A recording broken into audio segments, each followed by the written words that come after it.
You have arrived at Pop Robot TBI. I'm Celia. And I'm Chaffin. Our intention today is to share with you what went well this week for us and what did we learn.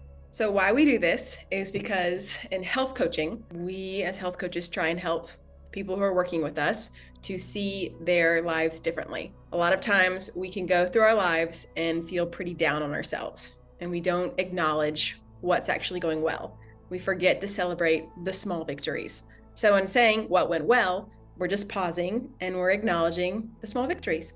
And then in pausing and asking what we learned, this is trying to reframe setbacks, challenges, or even failures as moments that we can learn from and essentially grow from. And Celia just reminded me that I also need to black out my screen. So just a side note, if we are looking off into the distance, it's just because we're trying to save our brains and not overdo it. The day is young. Yeah. We need our brain all day long. There you go. Alrighty, so Celia, what went well for you this week? I did not pre-plan my answers, which that means I hope something comes to me. I've got one if you want me Tell me, please. Okay. What went well? So this morning, I got an email from a hypnotherapist. So I had reached out to one at the very beginning of June. And she in June said she would get back to me the next week. It's taken her all of this time to finally get back to me. And she was saying that, yep, she can see me. And even with my traumatic brain injury, hypnotherapy could really be something that helps me get over the traumatic experiences that I'm still sometimes reliving that came from my concussions. That's so exciting. I know, right? Woo, super exciting. So old Chaffin would have been like, heck yes, I'm going to do this. I'm going to sign up. I'm going to try it out tomorrow. I'm going to go, go, go, go, go. And it may have worked. It may not have worked. Old Chaffin tried out so many new things all at the same time. And I accidentally hurt myself by trying way too many things. New Chaffin, this is what I'm proud of. I actually paused and was like, wait a second. I'm doing actually pretty good with what I'm currently doing with releasing the trauma. So maybe I shouldn't try something new. Maybe I should just stick with this new thing that I'm already trying, which has been breath work. And maybe try hypnotherapy later on, but right now I don't need to do that. So that was pretty cool. That actually paused and stopped and didn't rush into something new. So yay me. I still like the idea of trying it at some point. Yeah. Oh, I think I will in the future. But again, right now, I'm proud of myself that I'm not rushing to the next thing. That is progress. Right. You got something? What went well this week is I had reached out to my aunt, and she has been super helpful with helping me contact insurance companies and with phone calls with my attorney. And I am going to have to recommend anyone in the healing journey from post-concussion, experiencing post-concussion symptoms. If you're struggling with the grind of the phone calls and the paperwork and all that, I wish I did this like a year ago or 2 years ago, but reach out of the box, like someone that doesn't normally help you with things, and like ask them to be on the phone calls with you and help you stay organized. Like, don't hesitate to do that, because for me, a lot of time would go by where I'd be like, well, I called people and they don't call back. And I think, when it comes to attorneys and insurance companies, in my experience, they don't want to deal with you. And they don't want to, they're all about the money. So they're not trying to help you. And so I lost my train of thought, but, Reach out for help. I don't feel like they would take me seriously. And so because I would get it would be taking up a lot of brain energy to be on those calls. It would stress me out because it's a stressful situation that you don't have much control over. And so they'll be like, oh, this girl's confused, she'll just forget and we don't need to call her back, so it felt like that situation. And they weren't wrong. Like, my brain was really tired, and so I would like be kind of relaxed on the phone calls because it just felt like an endless pit of getting nowhere. So anyways, my Aunt Julie, just told everyone your name, but yeah, she's amazing. She's in Texas, and she's been so helpful, and I just never really thought to reach out to somebody for help. And now here I am, like, getting all these phone calls taken care of, and she's been on top of me of like, okay, here's the missing pieces that they asked for. Okay, let's track down each one. And so my point is, like, if you don't have someone, like, I'm telling my past self this. So you are my past self if you're potentially reach out and find somebody to collaborate with you on all of that, to keep that organized, because doing it on your own when your brain is so tired that's just silly. Did you have someone that helped you, Chaffin? Or you always kind of for workers' comp stuff? Yeah, I had my dad and then also my aunt. So okay. Yeah. So and I already know the vibe. I've never met Chaffin's dad, but the vibe I get is he's like super helpful. Super helpful. Love dad. We love Julie and we love my dad. I love my dad also, but love dads. There we go. We are #blessed. But so that was super productive. I mean, so I'm really grateful. Yeah, that is so good too. And it's just a load off your shoulders to know that that's been done. Yeah, and so even with that help, I could tell the effect it had on my symptoms was super intense. And so I'm so grateful to have that help, because without it, it's like, I mean, it's even with the help, like, it still stresses me out. So I'm working on the how to manage the stress of all that stuff, but it's also like it's tricky. So I do pretty well, but I try to keep it in like a little box over there. And that seems to work most of the time. Yeah. Okay, so I'm going to piggyback off of the help aspect, asking for collaboration. So switching gears into what did I learn? Well, this is a lesson I think I have learned. Well, I actually officially haven't learned it because I still can't remember it, but I've learned snippets of it many times. And that is literally just reaching out and asking for medical help when I need it.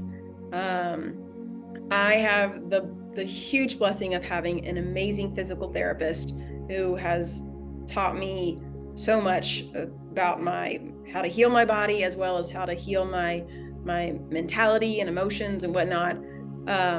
In the past couple of weeks, I've had pain that has been radiating up my neck and into my head. I mean, nothing new. I'm used to all that, but it was changing. And I had a session with her this week, and I hadn't had a session with her for a few weeks, and I just didn't reach out. And she's told me before, she's like, when you have pain, reach out. And I didn't. So I was like, oh, I don't want to bug her. Like, I don't want to be annoying. And essentially, when I met with her this week, she was like, why didn't you reach out? Like, we could have worked on this a couple weeks ago. You even could have called me from the phone and I could have walked you through some exercises of how to help yourself. So essentially, it was a big bummer on my part, because it's like, well, darn it, I could have been with a lot less pain if I had reached out. So the learning moment is that I can reach out. And when someone says reach out, I can trust them, and then I can do it. And the worst thing that can happen is they say no. And honestly, that's not a huge deal.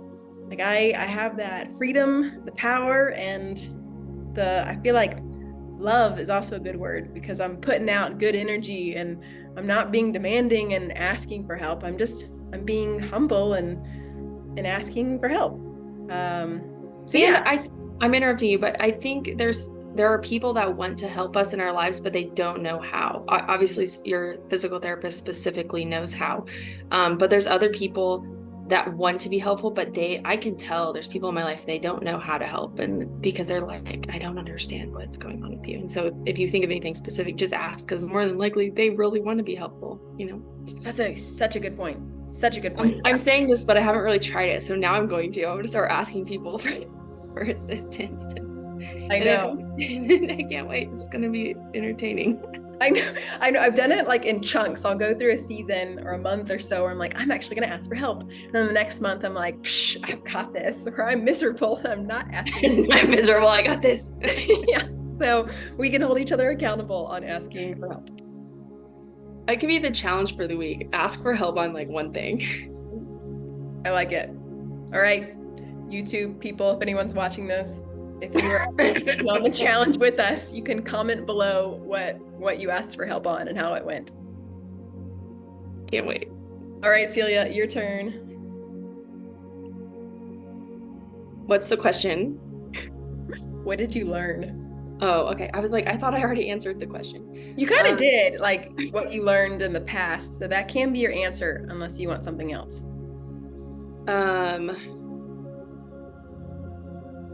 What did I learn? Whew. Well, one thing I'm reminded of is when symptoms are extra challenging, I feel like then it becomes more work to stay in a positive headspace. And so then you start to have some like negative thoughts, and then the negative thoughts start, once they're present, I feel like if you don't get control of it right away, they start to multiply. And then there's just like too many negative thoughts going on. And I realized this last night, and it's like, this happens like at least probably once a week. And it's like, I need to freaking cry. And I've already talked about this before, but it's like Celia, like, it's like I need to connect that situation with crying. It's because I need to release.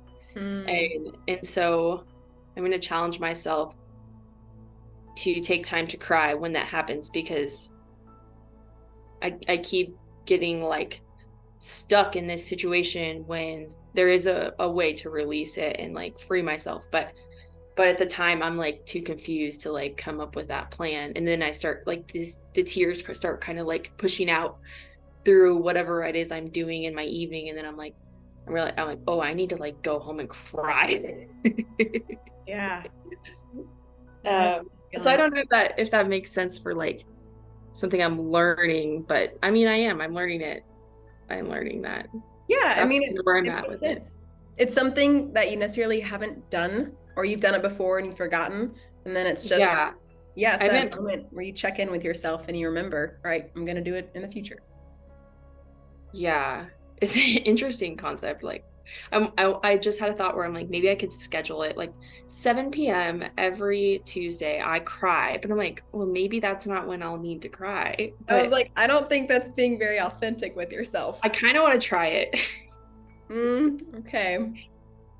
The whole thing, though, from what I heard, is it's you acknowledging when you're in that moment of being overwhelmed or overstimulated or whatever it is, and your brain is tapping out, and you listen to yourself and you give it what it needs. And that's the release.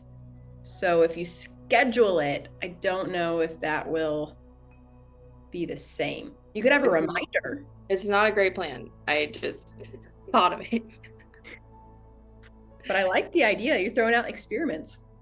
But like, for example, last night I went throughout my evening, and then I went to a yin yoga class. So it's like the most relaxing possible class you can do. It's basically, you could be asleep or just laying there. And I was so uncomfortable during a yin yoga class because of my headspace, that I'm like, oh my gosh, you're not doing well when you can't even, you're miserable through a yin yoga class, But I was like kind of crying through the yin yoga class. I was like, I need to go home and cry. Wow. Yeah. But yesterday there was a couple hours spent working on the paperwork of my case, and I was stressed out because they were like saying, it's just like a weird process. And so I think that I was overloaded, and then I was trying to still be I needed to go recharge. Beep boop. You needed a beep boop. Instead of going like beep boop, beep boop, I was like, I'm gonna keep walking around. I'm a human. I can do human things, you know? Oh, So I know. we're all learning as we go Myself. through relearning. Yeah. So much learning. So much learning. And We are rich in learning. yes, we are. Yeah, when we stop learning, it's gonna be downhill from there. So thankful we're still learning. Alrighty. Well, I think this concludes what went well and what did we learn? Thank you all for listening. Peace.